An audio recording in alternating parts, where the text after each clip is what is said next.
नमस्कार दोस्तों, स्वागत है आपका daily one topic by AK YouTube channel पर। पॉलिटिकल साइंस से रिलेटेड टॉप 10 वन लाइनर्स हम लेकर आपके सामने हाजिर हैं। इससे पहले 4 वीडियोस में हम इन वन लाइनर प्रश्नों की बातचीत कर चुके। ये सारे प्रश्न आपको देखने से ही पता लग जाएगा कि क्वालिटी है, महत्वपूर्ण है।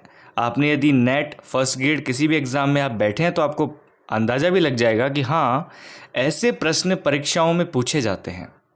तो जब हमें अच्छी सामग्री मिल रही है तो फिर हमें इसे शेयर करने में क्या दिक्कत है। तो इतनी सी बात थी। आप जब वीडियो पूरा देख लें, देखने के बाद में अपने अमूल्य विचार जब कमेंट के रूप में रख दें तो इस वीडियो को शेयर भी कर दें अपने सभी ग्रुप्स में। खास करके राजनीति विज्ञान से संबंधित जितने भी स्टूडेंट्स हैं, चाहे वो ग्रेजुएशन कर रहे हों, पोस्ट ग्रेजुएशन कर रहे हों, या फिर शिक्षक बनने का सपना देख रहे हों, या फिर नेट जीआरएफ की तैयारी कर रहे हों। बात थोड़ी लंबी हो गई, चलिए अपने पॉइंट पर आते हैं। पहला प्रश्न देखिए दोस्तों, राजनीति विज्ञान को विज्ञान ना मानने वाले विद्वान कौन कौन हैं। अनेकों विद्वान हैं, लेकिन 4 विद्वानों का मैं आपको नाम बता रहा हूं। परीक्षा में प्रश्न ऐसे पूछा जा सकता है कि राजनीति विज्ञान को विज्ञान ना मानने वाले इनमें से कौन सा विद्वान नहीं है, या फिर कौन से विद्वान मानने वाले हैं। तो ये 4 तो आप कम से कम ध्यान में रखिए जो राजनीति विज्ञान को विज्ञान की श्रेणी में नहीं मानते। ये कौन कौन है? बकल, काम्टे, मैटलैंड और बर्क।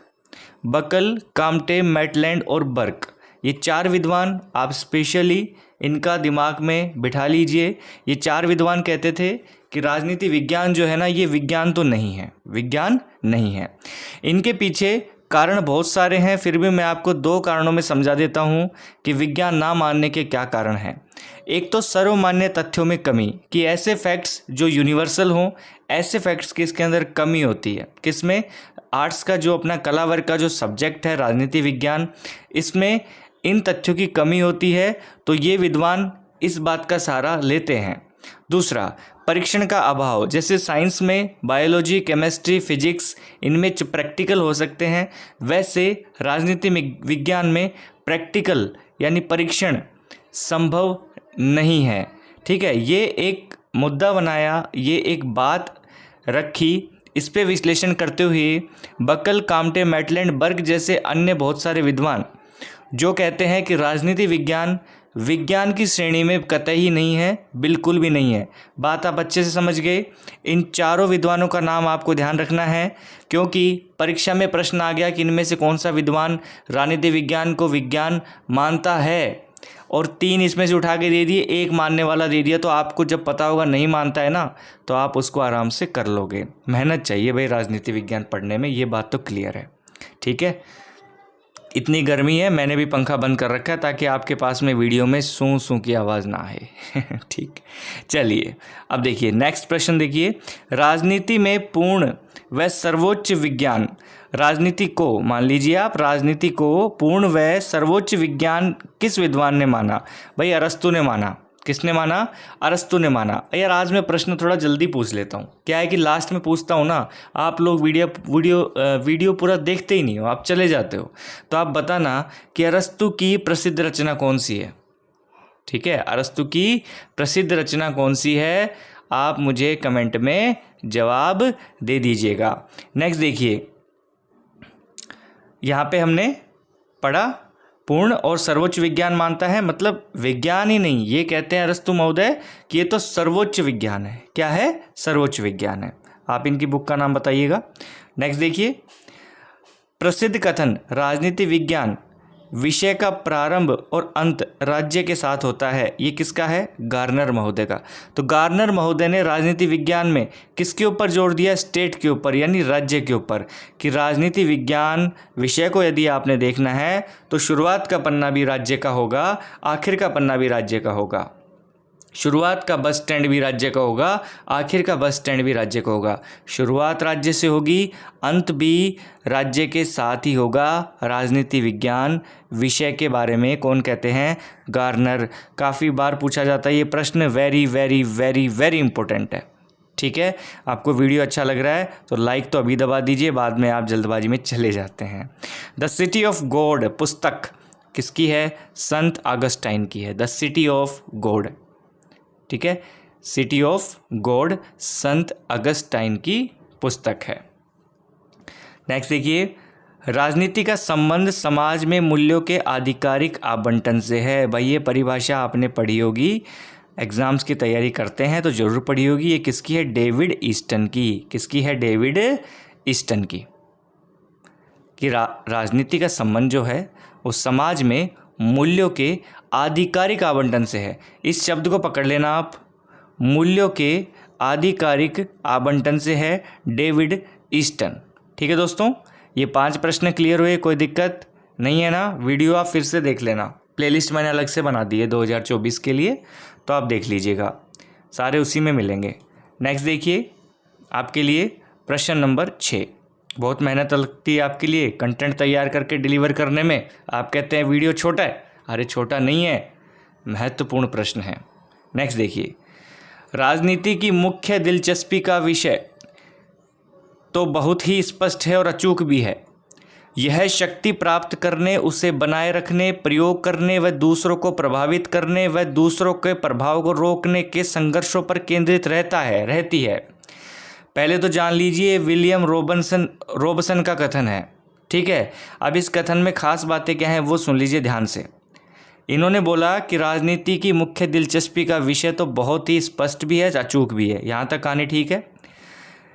राजनीति का विषय बहुत ही स्पष्ट है। क्या विषय है? यह शक्ति प्राप्त करने के लिए, प्राप्त करने के बाद उसे बनाए रखने के लिए, बनाए रखकर प्रयोग भी करने के लिए, और दूसरों को प्रभावित करने के लिए और दूसरों के प्रभाव को रोकने के लिए जो संघर्ष होता है उस पर केंद्रित है। क्या? राजनीति। समझ गए? तो यहाँ पे जो मेन पॉइंट वो क्या है? शक्ति है। विलियम रॉबसन का कथन है, शक्ति को पहले प्राप्त किया, फिर हमने उसको बनाए रखा, फिर किसी के ऊपर उसका प्रयोग कर दिया। ठीक है, प्रभावित करने, हमने प्रयोग करके उसको प्रभावित कर दिया और प्रयोग करके उसके प्रभाव को रोकने की भी कोशिश की। इसके बीच में क्या हो रहा है? कॉन्फ्लिक्ट हो रहा है, विवाद हो रहा है, संघर्ष हो रहा है। तो इस संघर्ष पर ही केंद्रित रहती है क्या? राजनीति। ठीक है, तो मूल बिंदु क्या आ गया इसमें? शक्ति, विलियम रॉबसन। नेक्स्ट देखिए, what is a political theory? ये लेख है एक दोस्तों। क्या है? लेख। What is a political theory? लेख जॉर्ज एच सेबाइन का लेख है, 1939 में प्रकाशित हुआ था। एक प्रश्न में 2-3 प्रश्न क्लियर होते हैं, तो बेफिक्र होकर रहिए आप। ये टॉप 10 नहीं होते, ये दरअसल में टॉप 30 पॉइंट्स होते हैं। अगर आप अपनी आंखें, अपने कान, अपना मस्तिष्क 10 मिनट इस वीडियो पे दे देते हैं डेली, जब भी वीडियो अपलोड होता है, तो आपको एक तरीके से ये जन्म गुट्टी मिल रही है ना? चलो नेक्स्ट देखिए,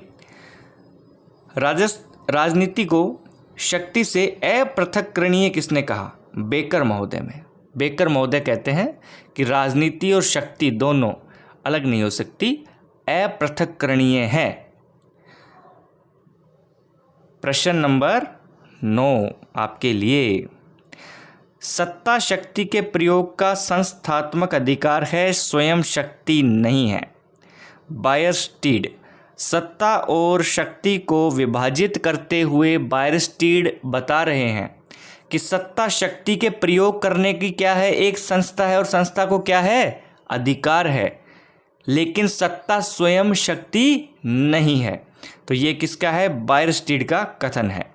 कथन और किताबों के नाम हर परीक्षा में आते हैं, तो टॉप 10 में देना तो बनता है। कमेंट कर दिया क्या आपने? ये बताओ पहले। पुस्तक का नाम कमेंट किया हो अरस्तू की, या फिर चैनल के बारे में, या फिर मेरे लिए कोई सुझाव हो, कुछ कमेंट किया आपने? नहीं किया ना? आज करना, अच्छा लगेगा। नेक्स्ट देखना, प्रश्न नंबर 10। वैधता की सर्वाधिक महत्व वाली व्यवस्था कौन सी है? शासन व्यवस्था। वो है लोकतंत्र।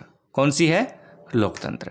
वैधता की बात करें तो सर्वाधिक महत्व वाली शासन व्यवस्था जो है, जिसमें वैधता का, लेजिटिमेसी का सबसे ज़्यादा महत्व होता है, वो है लोकतंत्र, आपका डेमोक्रेसी। तो दोस्तों ये 10 पॉइंट आपको कैसे लगे कमेंट करिएगा, लाइक करिएगा और वीडियो को चलते चलते अपने मित्र के पास भी पहुंचा दीजिए।